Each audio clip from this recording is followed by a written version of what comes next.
everyone, hope you're all keeping well. First things first, can you guys just let me know that I haven't got that horrible washing machine noise I had last time I did a live lesson on Monday.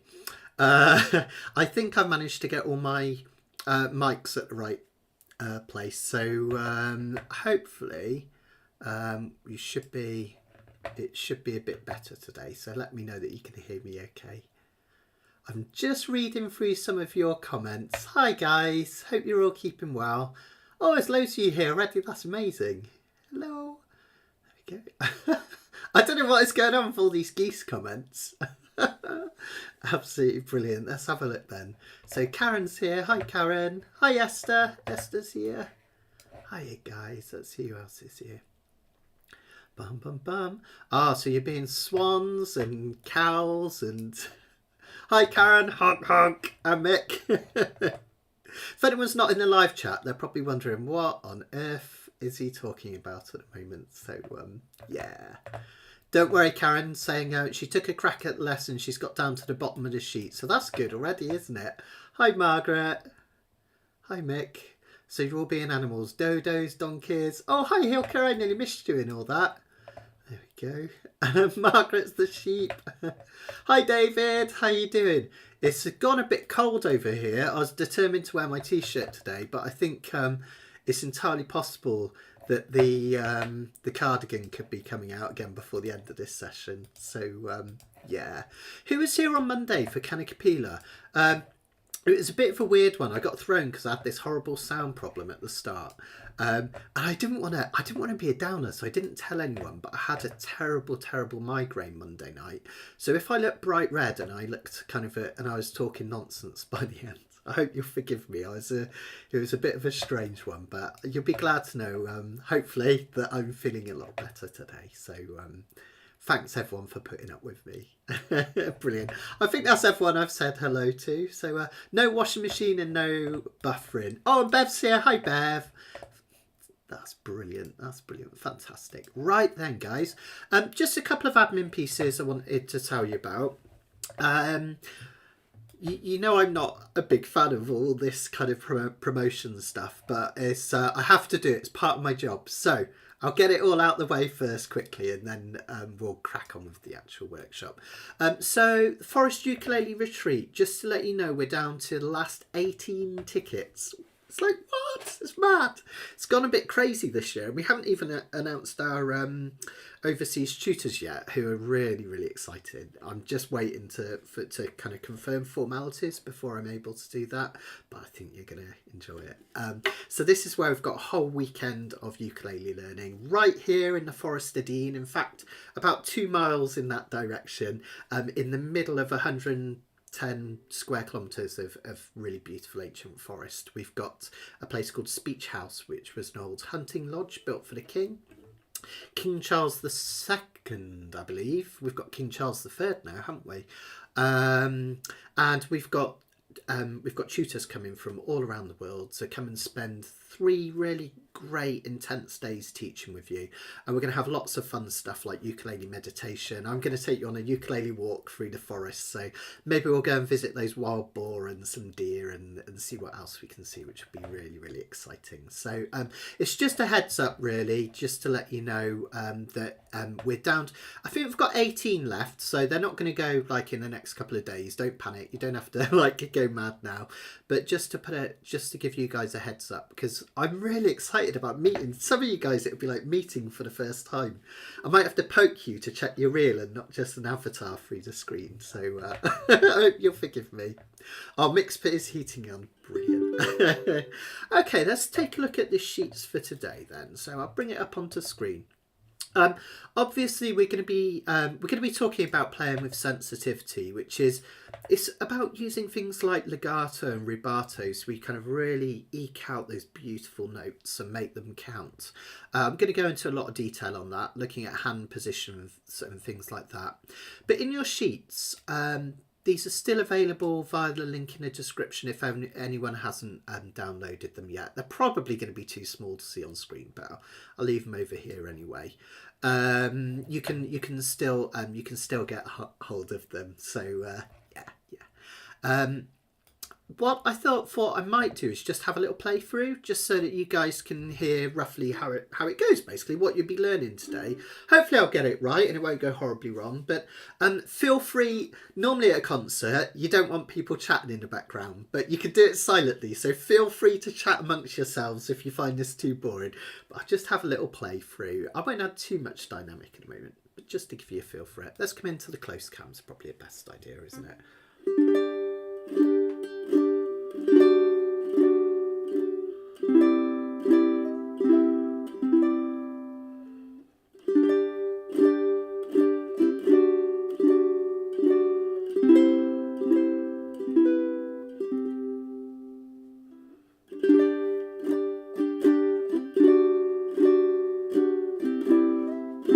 Whoops! See, I go wrong sometimes.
There we go, everyone.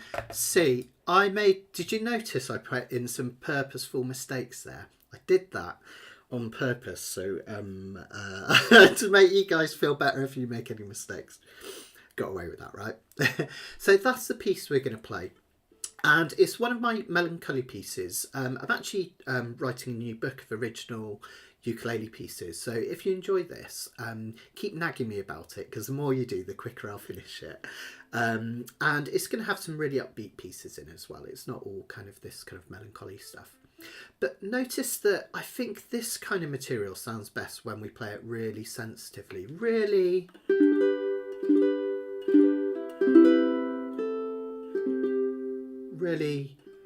ease off and eke out those notes. So we're going to look at the little techniques that you can do to help you with that, basically, to think about how to play sensitively and gently, which would be really, really lovely.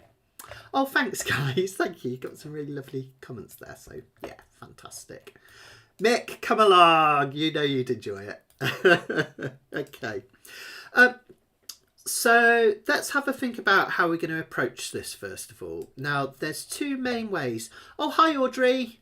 Audrey, I've seen all your beautiful comments on YouTube. I haven't necessarily had a chance to reply to them all yet, but just wanted to say I'd seen them and thank you. Really appreciate it. So let's have a think about just our general kind of technique and how we're going to approach this. There's two main different ways that we can look at this in terms of how to play it. What I don't want to do is look at Pima style quite yet. That's something that we can do. Bless you, Esther, thank you. That's something that one way to play it is Pima style, where we have thumb, index, middle and ring. The reason we call it Pima and not Timur, whatever it would be if we named it after English things, is because it comes from classical guitar. And in classical guitar, P is polgar, your thumb, indice, medio, annular. Those are the fingers that we use. And that would be where we would pick certain strings with all four fingers. But what we're going to do is a more simple, but I think actually in many ways more effective way of playing this today to kind of really mellow it out.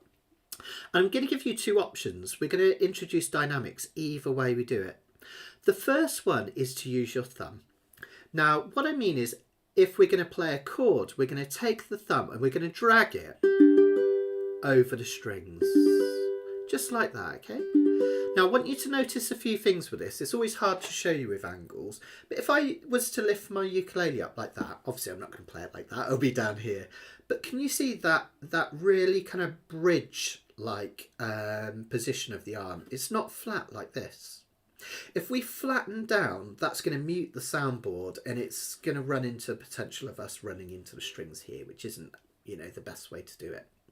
The other thing about that, if you notice, if I come round to this angle now, can you see how my thumb is right in the middle? It's the middle part. Where are we? Where's my camera? There it is. It's the middle part, my thumb, this bit here, not the sides here or here, right in the middle, that's coming down over the strings. Let's try and get that angle again. Where was it? I think I was like, that was it, wasn't it? You can see it that way. So we don't want our thumb like this because we're more likely to catch a nail and get that twangy sound. And we don't want it uncomfortably like this. We want it almost in the middle here and drag it over the strings. So what I want you to do is try playing this chord, the first one that we're going to do. It's a G major chord, okay? From nose to toes, this means which frets you play. 0, 2, 3, 2 down there in the middle. But we're also going to add our little finger here to the 5th fret of the A string and just strum down gradually. Yeah, dynamics, exactly. There we go. And Audrey, exactly right. So I find the thumb a lot more mellow and warmer than Pima style. Pima has a place and it can sound really beautiful. If I wanted something to sound like a bit more harpsichordy or a bit more kind of less sustainy, I'll quite often do that Pima style. Something like, yeah.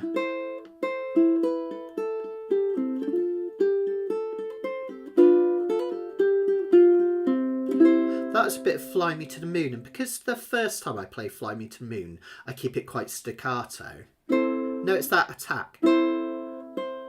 Whereas with the thumb, it's a lot more mellow and relaxed. So thumb is certainly the probably easiest way to do this. So when we strum a chord, we strum down the middle part of the thumb for warmth. If we're picking a note, the same thing. If I was to pick, say, this high C note, just as an individual note, I'm going to pick down using the middle part of my thumb again. And notice I'm playing roughly in this sweet spot here of where the body meets the neck, because that's the warmest part of your ukulele. You could go even further up here, but it starts to get a little bit muffled there.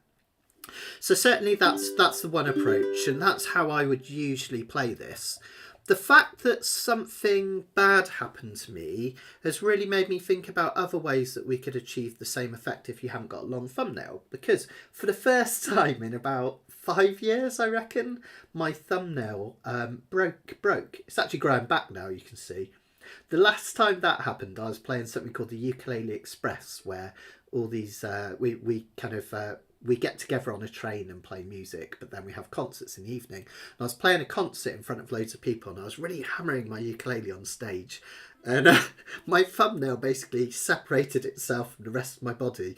And you know how when something bad happens or you fall over, it's like in slow motion. I just remember looking and seeing this nail going into the audience like, no, right towards someone's beer glass. Thankfully it dropped before it reached it, otherwise I would have been in big trouble. But yeah, that was the last time I broke a thumb. And for the rest of the concerts, I had to walk around Minehead trying to find a nail salon to put a false nail on. But anyway, long story short, if your thumbnail is a bit short, so there's not too much nail on that, you could use the pad of your thumb. Gives a gentle tone. But another thing to do is use the nail of your index finger. Now, it doesn't matter if it's not long like mine, because you're going to be strumming with the nail side of it, you'll still get that kind of the strength of the nail against strings. So if you're doing it that way, what I do is I put my hand almost as if it's holding a pick or a plectrum. It's not, but it almost looks like it. Thumbs resting very gently on the back of that index finger. And I'm still going to keep that same arm position, okay? I've still got that crook, so I'm not flattening here. But what I'm going to do is I'm going to drag my index fingernail over the strings. See, that gives another type of mellow tone. If I wanted it brighter, I could come back this way. Mellower. Up this way. Have an experiment with that just for a minute or so to see if you can find the nice warmest part.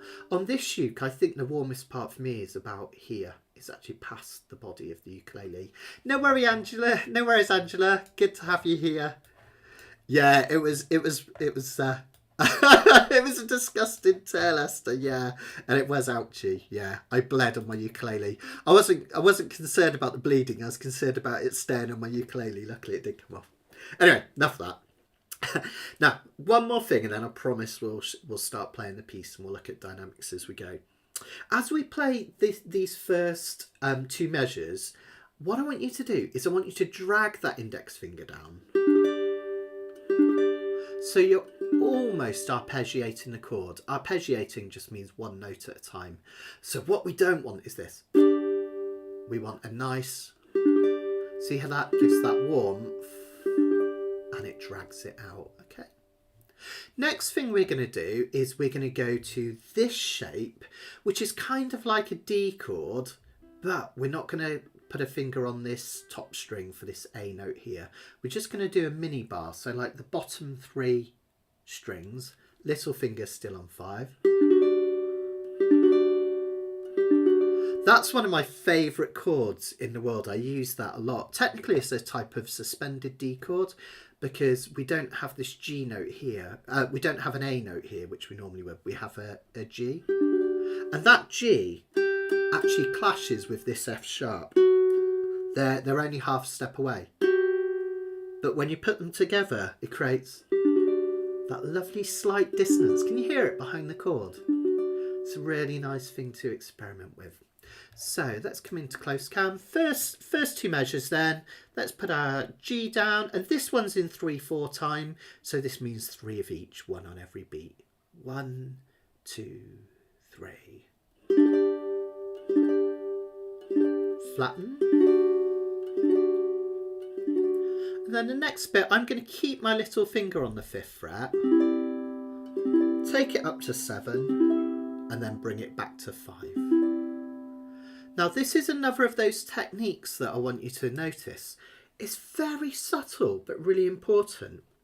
As I move up from the 5th fret to the 7th and back again, notice I'm using the same finger. I'm not doing this. By using the finger, if I isolate the A string, I get a slide. It's not officially a slide because I'm not playing it as one note. I'm just allowing my finger to slide up as I hit the next one. See if you can hear it. It's got this nice kind of quality about it. Did you hear it? Just that sort of as it goes up a swoop.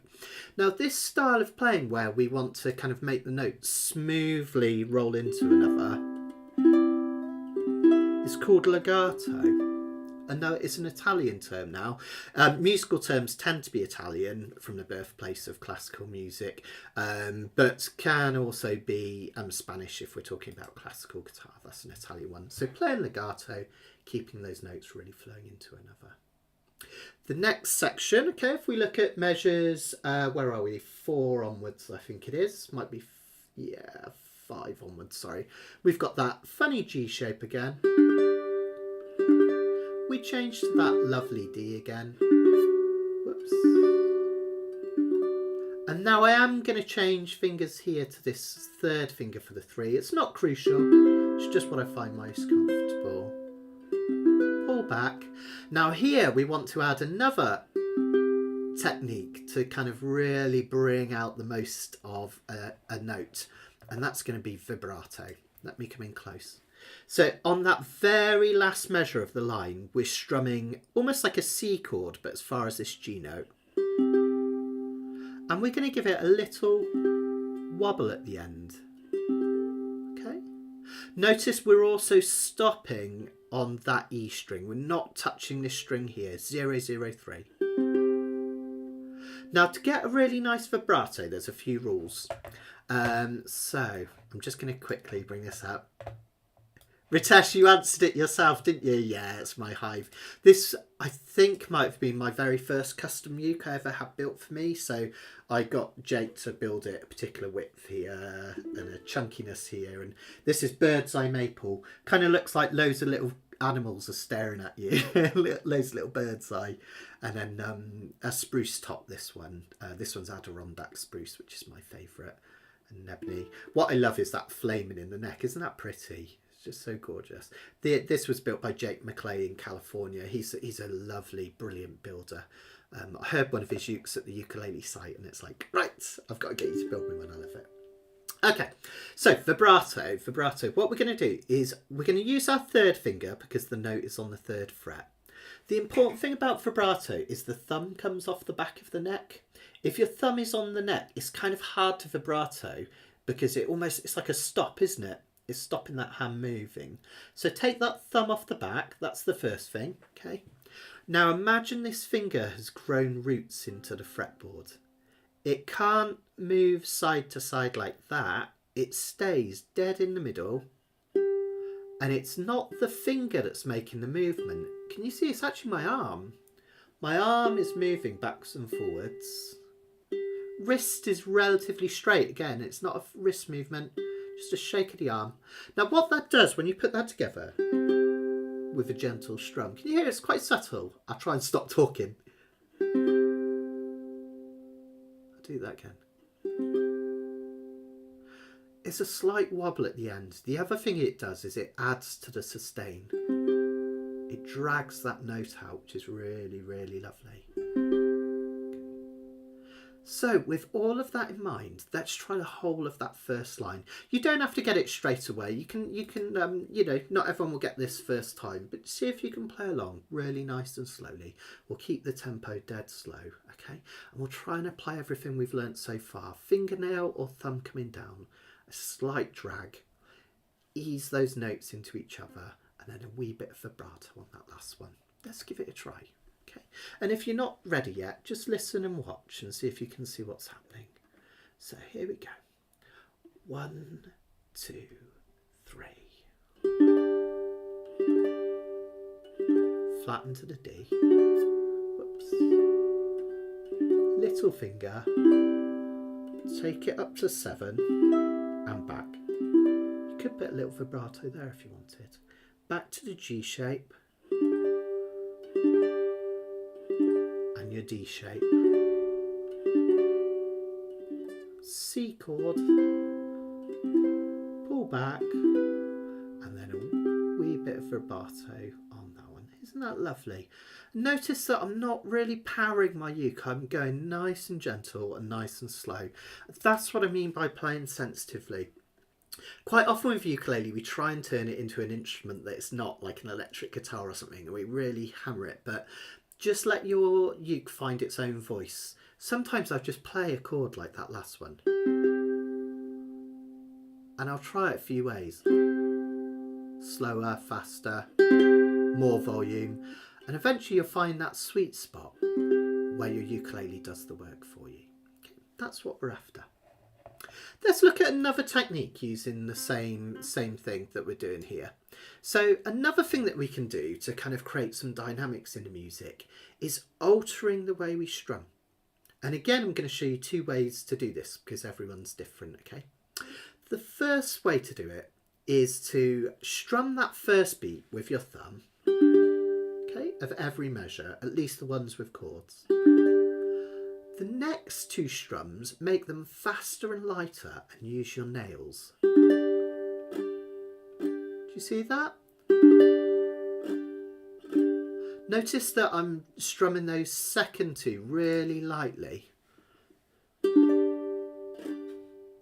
With all my nails very lightly. What that does is it creates, it's almost like an echo effect. It's like we have one instrument, echo,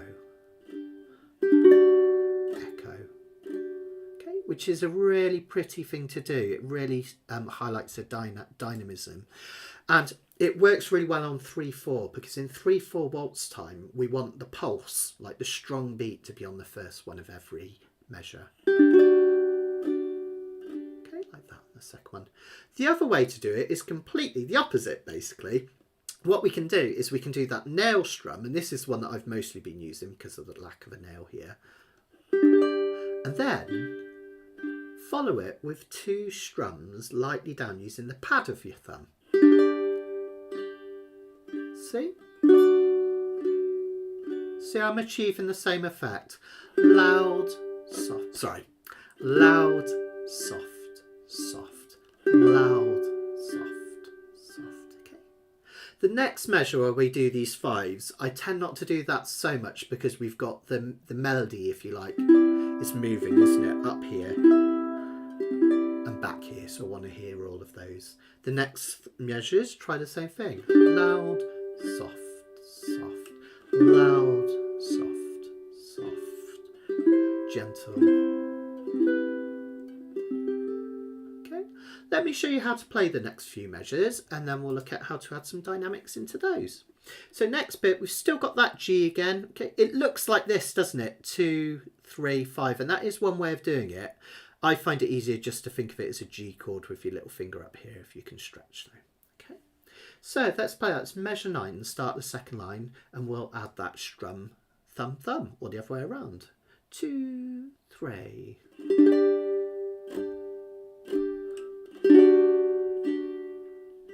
Then we're going to do 7, 10. So we hit our lip. I tend to take my little finger up against 7. Take it up 2 to 10. And then we hit this A minor here, back down here. Did anyone notice a sneaky little thing I did as I went? It's another bit of legato technique. What I do when I come down from the 10th fret up here, I've done 2 of those, haven't I? I keep my little finger on the string as I drag it back until I get around to whereabouts I play an A minor, and then I take it away. And you get, if I isolate that string again, you get this sound. Do you hear that? Woo! And it sounds like, it's the subtlest little thing. But it makes such a difference in your playing when you get those little elements of legato. So I'll have... It's just there in the background. And it's these little things that makes all the difference. There's a difference between it sounding like that and that, which is boring, right? We want it to sound as beautiful as possible. Okay, let's have an experiment with that then. Measures 9, 10, 11 and 12 for this bit. Start the second line basically. Let's come into close count again. 1, 2, 3.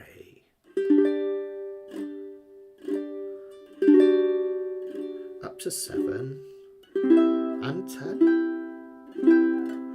And drag back to that A minor. Yeah, lovely. The next bit, you might find you've got more control of your thumb. When I made a mistake in the playthrough at the start, I'm going to make it a teachable moment, look, was because I was using this index finger and I found it hard to kind of hit the right string at the right time. So if you find it more comfortable, this next bit, you might want to use your thumb to strum this, okay? And what we're doing is we're taking an E minor chord all the way. We lift off this finger for that A note. Our finger's in the right place for the G note, the 3. Okay, so that's... And then economy of movement, we're going to go back to this 2 fingers at the middle 2 strings. Just try and make that smooth as possible. Again, notice both of that chord, I'm just strumming the top 3 strings physically. So E minor, A, G, or 0, 3. Pull back to this one. And then finally we have this funny C chord with this F sharp in it. And off. Top 3. Okay. So if we put that together again from that E minor, 2, 3. Pull back. Just keep that one down. Vibrato if you like, and off. Now do you notice that on your sheets, if I make them really big, we've got what looks like, I'll put it in the way of my face, it looks just here, where are we, we've got what looks like a triangle getting smaller and smaller. Many of you will know what that means already, but that means a decrescendo. So that means as we play that section we just did, we get quieter and quieter. And that's something the composer, me, has put in to let you know that we really want to hear that quieting down to add some dynamics in it. At the start of the piece of sheet music, way at the top left, can you see we've got an MF? That means mezzo forte. It's nothing rude. Mezzo forte, which means medium loud. A lot of people, again, whenever they hear the word forte, meaning loud, they really go at it. But mezzo forte is quite medium, all right? So you can kind of really just kind of have a firmness about it, but you don't need to strike fast. Really, really kind of firm but gentle, if you like. And then the decrescendo takes us down to a more piano, which means quiet. So we quieten down as we go. I'm just going to pause for a minute because Karen's got a question here, and I always find it easier to put it on screen and read it. Let's have a look. So legato bars 11 and 12. You can do legato, but slide isn't very loud. It will be quite subtle, that one, Karen, so don't sweat it too much. When we go from that 7, that it's not much for movement. So it is quite subtle. So first off, I wouldn't worry about it too much. But if you want to tease it out a little bit more, just push down with a decent amount of firmness as you take that up. But it's not got far to go, so it is going to be quite subtle. What you don't want to do, and this is important, is ease off. If you strum and then you take the pressure out of that finger as we move up, it will kill it. So keep it pressed down quite firmly as you go up. Okay, you should just get that nice kind of subtlety. All right, let's try one last time that E minor bit onwards, just so that we can get the hang of that decrescendo coming nice and quiet. Here we go. 1, 2, 3. Whoops, sorry, I'm going to do that again. I mucked it up, didn't I? 1, 2, 3. That's better. Now really ease off in this next bit. Okay, did you notice something else I did at the end there? If I do the last 2 measures.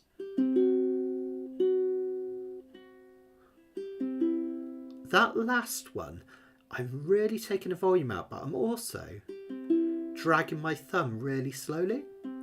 So it almost sounds like 3 different notes.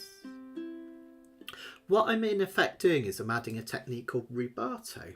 And this is something I do a lot in my melancholy pieces. I've got a piece called The Wends that some of you that were following me a few years ago might have heard, because I was big into that. That was like my thing for playing live. And it features a lot of rubato sections, and that means where, as well as say decrescendoing, you might actually slow down as well. So sometimes I'll really exaggerate those last few measures. I promise we'll move on next. We've been on these forever, haven't we? But I'll really, as I decrescendo, I'll do it from that D. I also slow down like that, and it really creates a sense of tension, doesn't it? But also a sense, hopefully, of something quite beautiful. That's what we want. So feel free. Rubato, if you ever hear anyone mention that, just means the timing gets loose. You can make it slower or faster as you like. Obviously, you can't do that whilst you're playing with someone else unless they're very, very linked in with you. Then we have another similar part. Okay, so notice that measure 17, the start of the 3rd line down, the decrescendo has kind of ended. We've got an MF, so that means we're back to medium loud, but then it decrescendos again. So it's almost the same thing, only this time we I think it is pretty much the same thing, isn't it? Let's give it a go from 17 onwards. So that means we're back to medium loud, and then we'll decrescendo on that D. 1, 2, 3. There's your medium loud. And now start to quieten down as we go. There's a really nice opportunity for a little bit of vibrato. We're going to carry on this next bit fairly quiet for the next section. We've got another one of these E minors. A lot of repetition in this song.